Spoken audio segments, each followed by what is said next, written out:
Maulan na naman. At may gusto nga pala sana akong i-share sa inyo.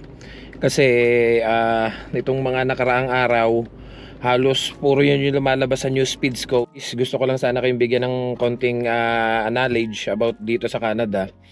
Na napakahalaga po dito ng privacy sa mga Canadian, especially na kapag halimbawa yung tumutungtong ka sa mga properties nila. Kasi nung time po na nasa unang trabaho pa ako doon sa Chilliwack, marami akong na-encounter na kagaya na lang nung pagpark ko sa harap lang ng bahay ng isang residente doon, pinaalis ako. Kasi wala, may inaayos lang ako, may nalaglag lang na ano dito sa dashboard ko. Naalala ko noon, bago ako umexit ng highway, napakalayo pa nung bahay. Yung harapan niya is damuhan. Talagang siguro mga 3 bahay pa yung layo. Mula dun sa pinagparkingan ko, dun sa bahay niya, nasa harapan lang ako nung kanyang garden na puro bamboo nga lang yun eh. Itinabi ko lang sa tabi ng highway na yun ha, nagparking lang ako doon, and di sumilip sa bintana, then nilabas talaga niya ako at pinaalis ako doon sa harap ng bahay niya. So sabi ko, ganun pala talaga dito. And then I have so many experiences pa dun sa mga ibang lugar na napuntahan ko, kasi alam nyo naman na ako nagbabay and sell. So marami na akong napuntahan dito ng iba't ibang subdivision. Hindi lang po dito sa Abbotsford, sa Chilliwack, sa Langley, sa Surrey, abot ako hanggang Vancouver. Talagang marami na akong mga bahay na pinuntahan, which is kapag nakikipag-deal ako sa mga iba't ibang tao, minsan may Indian, may Canadian, halo-halo na po. Iisa lang yung na-notice ko sa kanila, bago nila ibigay yung address, just make sure na pupunta ka na.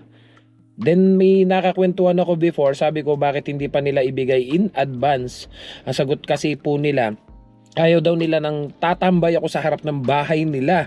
Ang gusto daw nila, kung pipick upin ko na yung item, kung ano man yung gusto kong bilhin o kunin sa kanila, on the spot, pagpunta ko, alis. Ganun.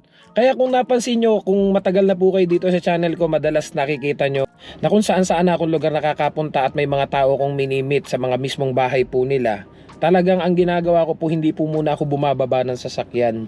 Ayoko po munang pumunta doon sa harap ng bahay nila at tumambay doon, unless talagang kachat ko na yung tao.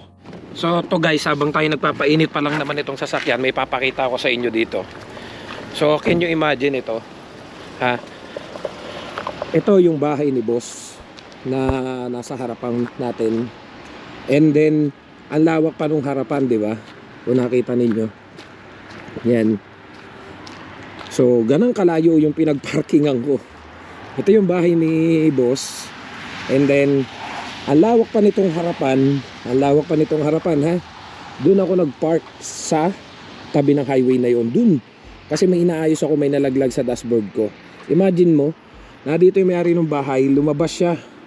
Naglakad siya papunta dito. Tapos sinita ako, wag daw ako tumambay doon. So ang ginawa ko, from doon, umalis na ako, bumayahin na ako. Kasi nga talagang ayaw nila nung mga ganun na nakatambay ka sa harap ng bahay nila. Ganun ka, ang privacy ng mga Canadian dito. Yun lang yun napansin ko. And then kapag halimbawa, nagbabay and sell nga po ako, pagpunta ko, pick up, alis na. So bakit ko po i-share sa inyo to? Kasi napakarami pong lumalabas sa news feeds ko na regarding dun sa shooting ng Catherine and Alden, yung Hello Love Goodbye dito sa Calgary, which is talagang ito, ilalagay ko lang sa screen. Sobra nyo na pong dami, nakakaistorbo na po tayo, and they're getting mad at us, and maybe we will not be able to shoot here anymore, which we don't like, because I still need to finish the movie. And I hope you understand that, okay? We can do that if you'd be very quiet and we take pictures in an orderly manner without ruining our set. In fact, you're beyond what is allowed. Kanina po, nandun yung mga tao, ngayon andyan na po kayo. If we don't listen, if we don't keep quiet, we don't listen to them, you will leave here without seeing them, which I don't like. I would like to give that to you. the only chance you see them, right? But you have to follow instructions. So, kanina, I did it by batch. Hindi ko kayo pwedeng payagan solo lahat sa kanila. So, for example, everyone from here to here, let's take a picture without shouting. Yes. Okay? Yes. Without coming here because we are not ours. Hindi po amin to. And the ones on the street, you really have to go. Nagagalit po sila. Sorry, sino ba yung nandyan? Sorry, the ones on the street? Paano ba natin kasi mapapaano yun? Volunteer, mag-aaral ko. Yeah, it's up to you. Wala naman naman. Sure na lang para alis-res na sila. Wait lang. Guys, okay, ito yung problem. Siyempre, yung mga taga rito, hindi naman sanay na maraming tao. Yes. So ngayon, feeling nila, nadi-disrupt talaga yung peace and quiet place nila. So, ire-reklamo. When they do that, they will make a stop and maybe stop filming. And we don't want that to happen. And I know you understand. Wala rin kayo mapapanood na pelikula kung nangyari yun, di ba? But there, ang totoo, dapat paalisin kayo. But I don't wanna do that. But we have to meet halfway. You cannot stay out on the streets. Yes, of Ito course. ang location natin, kung pwede bang maging tahimik tayong andito sa lugar na to, and only that because these are the only two houses that allowed na magstay kayo. Yes, So if we absolutely. can be quiet and stay, pero ngayon pa lang po sinasabi ko sa inyo, mamaya pa sila lalabas because I am taking emotional scenes. Pag pinanood nyo ang pelikulang to, pag pinalabas, you will understand me how difficult the scenes are inside, which that's why I cannot make them go and say hi to you. Yeah. But I can do that after, but quietly, otherwise they will all get mad at us. Yeah, definitely. Yes. Yeah. Kung makikita nyo, sinaraduhan na nila halos yung harapan ng bahay kung saan nagsushooting yung Catherine and Alden. Which is, kung makikita mo doon sa mga videos na kumakalat ngayon sa social media, talagang halos yung harapan ng mga bahay ay nasaraduhan na ng mga Pilipino. Na kahit sinong matanong ko, iniisip, talagang hindi tama. Dahil paglabas pa lang nung mga tao doon, unless mga Pilipino lahat ang nakatira doon sa buong compound na yun o sa subdivision na yun. Kaso nga po, hindi, iba't ibang lahi po. Especially kung mga Canadian po nakatira doon, mabibisit po sila doon na paglabas nila sa harap ng bahay nila, napakadagsa po ng mga tao. So, bakit ko sa inyo guys isineshare ito? Para kahit paano may idea po kayo. Kasi sa dami ng nakikita ko na nagkalat ngayon sa social media, talagang yung binabasa kong mga comments about sa mga Pilipino dito sa Canada, talagang marami akong nababasang hindi maganda. Hati naman po kasi yung nababasa ko, may mga nagsasabing nakakatuwa naman, ang dami palang Pilipino dyan sa Canada. Nakakatuwa naman kasi ang sarap palang pumunta dyan sa Canada. Talagang pag pumunta ka hindi ka maboboring, napakaraming Pilipino. Pero some of the comments na nabasa ko, hindi din po maganda. Marami nagsasabing, akala ko ba maraming trabaho dyan sa Canada? Akala ko ba busy dyan ang mga tao sa Canada?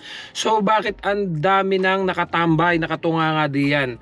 May mga nagsasabing yung ilan ay mga tourist daw po yun, mga nakatourist dito na na-timing na nadyan ng Catherine and Alden, kaya sila may time na tumambay doon. Marami din naman nagsasabi na bakit pinaglalaanan ng oras kaysa magtrabaho kung talagang busy ang mga tao dito sa Canada. So ito yung mga nabasa kong comments na ilalagay ko na lang sa screen, basahin nyo na lang din. Sabi nga nito, that's not a meet and greet. They working. Wala talagang boundaries ang Pinoy. You gonna risk del filming, working permits. Nakakahiya sila. They don't realize Canadian residents do not want people standing in their yard. Tama po to. Dahil sabi ko nga po sa inyo, ayaw ng mga tao dito na yung harapan ng bahay nila ay may nakatambay. Dahil ako po personally, ina-experience ko po yan na ako po ay nasa harapan lang ng isang bahay, pinaalis po ako, nag-stop lang ako para magbasa ng message kasi ayoko magbasa habang naglalakad. So pinaalis po ako, kaya sabi sinasabi ko, talagang yung privacy dito ng Canadian, ayaw nila ng mga nakakaistorbo. And then ito pa yung ibang nabasa kong comments dito, mga walang disiplina ang Pinoy kahit saan mo dalhin sa mundo, ang ingay, ang gugulo.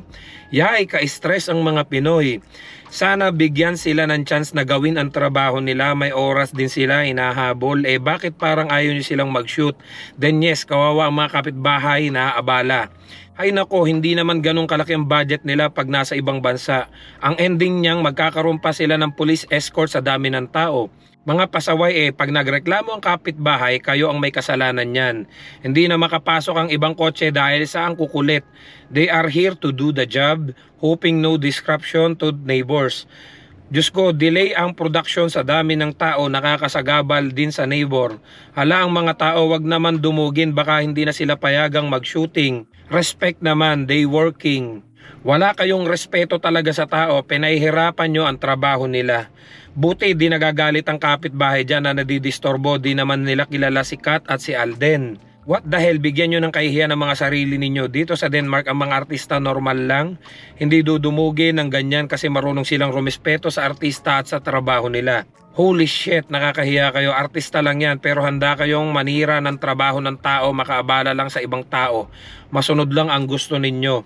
Actually, nakakahiya to. Every hour na delay ang shoot means extra expenses sa production nila.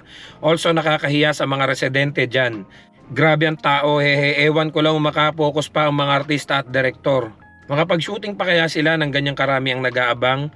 Baka i-report na yan ang mga kapitbahay nila. Dinalan nyo naman ang pagka-iskwami dyan. Hindi nyo ata naintindihan yung sinabi ni Direk na sobra na, ang dami, nakakaistorbo na kayo. Yung mga squatter sa Pinas nakarating na pala ng Canada. So sobrang dami. At nagpapasama ng imahe ng mga Pilipino po dito sa Canada. Nitong mga nakaraan lang, ang nakikita kong mga post ay puro Indiano. Indiano yung mga nakikita kong post na talagang halos nagpapasama na ng image ng mga Indiano. Yung may tumatay sa, sa beach. So tapos yung mga pasaway na Indiano, halos Indiano yung mga nasa hot seat ngayon dito sa social media, na talagang maraming Canadian ang mga nagsasalita ng hindi maganda sa Indiano. So kung ipagpapatuloy nyo pa po yung mga ganitong gawain, maaaring pati tayo ang mapapalagay na sa social media at mga pagsasalitaan tayo ng hindi maganda ng mga Canadian.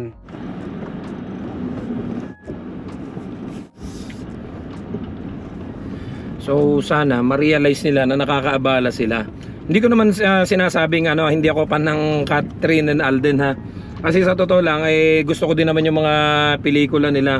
So sana ma-realize yung mga kababayan natin na tumatambay doon na yung mga yun ay pumunta dito para din magtrabaho, para tapusin yung shooting nila. Well, kung ang gagawin nila doon ay maghapon silang tutunganga para antayin lang at makapagpa-picture, talagang dadami ng dadami kasi patuloy ang pagdagsa ng tao, naging tourist spot na yung lugar yung paligid. Habang tinitingnan ko yung iba't ibang videos ng mga nakikita ko, talagang ilang bahay na yung na-cover doon sa harapan kung saan nagsushooting yung dalawa, which is syempre magkukos yun ng delay doon sa shooting dahil kasasaway doon sa mga kababayan natin Pilipino na talagang may tumitili, may humihiyaw, may sumisigaw, na sabi nga ni Derek Cathy, hindi po tayo matutuloy pag panay po ang inyong sigawan diyan. Kaya nga sabi ko nga, ba't kaya hindi na lang sila Derek Cathy nag-shooting doon sa mga lugar na medyo marami din naman bahay pero medyo papasok, medyo private. Ang nangyayari po kasi para tong Diwata Paris overload na. Ang kalimitan dumudumog doon kay Catherine at Alden yung mga nagti-TikTok, gumagawa ng reels, gumagawa ng vlog para araw-araw may update Tapos paramihan sila ng views. Nakikita ko, trending na yung post natin, ganang-ganang. So talagang paramihan sila ng mga kuha. Ini-spoil na nila yung movie, wala pa. Kaya yung iba talagang nagtsatsagang pumila, pumunta, tumunganga, tumambay para nga makakuha sila kahit pa yung mga videos lang ng mga tao or yung mga videos lang nung paglabas-labas, pagsilip lang ni Alden at ni Catherine, para sa kanila maraming views na yon na magagawa sa kanilang reels at sa kanilang TikTok.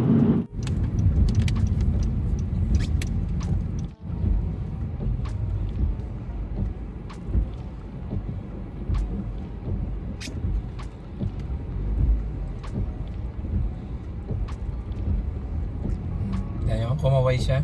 Kasi pinagbigyan natin. Kasi priority nga po dito ang mga pedestrian. Hindi kagaya sa Pilipinas na may tumatawid na drive ka pa rin ng drive. Dito hanggat may tumatawid, stop ka lang dyan. Priority ang mga pedestrian.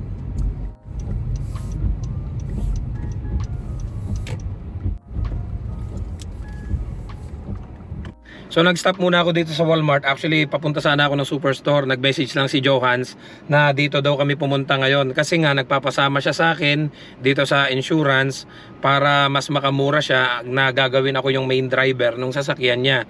Kasi nga po ako'y class 5 na. Siya ay kapapasa pa lang niya from L to N. So ang nangyari, tumaas yung kanyang insurance. Para nga po pala sa kaalaman ng lahat, bilang L, bihira po kayo makakapag-drive kasi nga kailangan nyo po ng class 5 driver sa katabi ninyo. From 150 naging 290 na siya. Actually nakababa pa siya, ginawa niya na lang 270, tinanggal na niya yung ibang covered ng insurance niya. Kaya from 150 naging 270 siya. Medyo masakit sa bulsa kasi yung mga kasama naming Mexican, dahil wala silang Canadian license, ang ginagamit po nila is Mexican license. So 330, 350 po yung binabayaran nilang insurance monthly. So para makatulong tayo dito kay Johans, dahil hindi naman iba siya sa atin, ako yung i-declare niya as main driver doon sa kanyang sasakyan para lang kahit papano maka-less bumaba yung kanyang insurance. So gawan ko to ng vlog sa mga susunod na araw para lang kahit papano may idea kayo. Kasi nga medyo masakit, biruin mo tumaas ng almost $100 yung binabayaran niyang insurance para lang makapag-drive at magamit yung sasakyan. Kaya nga lang nagagamit lang naman namin yung sasakyan namin is once a week para pang grocery. So hanggang dito na lang muna siguro guys kasi maulan, kita nyo naman doon sa window natin. Antayin ko na lang siyang dumating at punta kami sa loob ng Walmart para ayusin yung insurance niya. Don't forget mga kababayan na ang mga Canadian po ay ibang iba sa kulturang Pilipino, na tayo masaya pagsama-sama, dinudumog natin yung mga artista, pero tayo po ay nasa Canada. Bigyan naman po natin ng respeto yung sarili natin para hindi tayo magmukhang katawa-tawa sa ibang lahi. At sana naman po bigyan natin ng privacy, respeto po natin yung privacy ng ibang tao na may mga bahay po silang inuupahan, tapos ang gagawin po natin ay haharang po tayo doon sa harapan nila. Alam po natin na sabik tayo makita ang Catherine and Alden dahil maraming umiidolo dyan sa mga yan. Pero hindi po ba nakakahiya naman na paglabas ay sisigawan tayo dahil nakaharang tayo doon sa mga bahay ng mga may bahay dyan sa tapat kung saan sila nagsushooting. So see you guys sa next vlog. I love you all. God bless. Bye bye.